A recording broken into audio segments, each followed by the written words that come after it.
i7 ગુજરાતનો અવાજ। નમસ્કાર દર્શક મિત્રો, i7 ન્યૂઝ ગુજરાતીની સાથે હું છું આપની સાથે પાયલ બામભણિયા। તો જોઈએ આજના મહત્વના સમાચાર। આગરવાડા રજાયતા રોડ ઉપર તંત્રના ભોગે રાહદારીઓને અકસ્માતનો ભોગ બન્યા।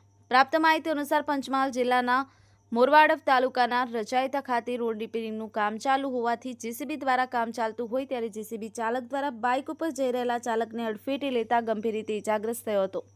ત્યારે 108 મારફતે તાત્કાલિક હોસ્પિટલ મોરવા ખાતે મોકલવામાં આવ્યા હતા। સરકારી તંત્રના અનગઢ વહીવટને કારણે રાહદારીઓને મુશ્કેલીઓનો સામનો કરવો પડે છે। રોડની સાઈડના કામગીરી દરમિયાન રોડ કોન્ટ્રાક્ટર દ્વારા કોઈપણ પ્રકારની સેફટી લગાવવામાં આવી ન હતી કે કોઈપણ જગ્યાએ કામગીરી ચાલુ હોય તેવા બોર્ડ પણ મૂકવામાં આવ્યા ન હતા, જેના કારણે રાહદારીઓ મુશ્કેલીનો સામનો કરવો પડી રહ્યો છે। આજરોજ અકસ્માત થતાં નાની મોટી ઈજા થઈ હતી, પરંતુ અનગઢ વહીવટને કારણે જો આવા રોડ રિપેર દરમિયાન સેફટી બોર્ડ લગાવવામાં નહીં આવે તો રાહદારીની જાન પણ જઈ શકે છે। સ્વતંત્ર કોઈની જાન જાય તેની રાહ જોઈને બેઠું હોય તેવું સમજાતું નથી।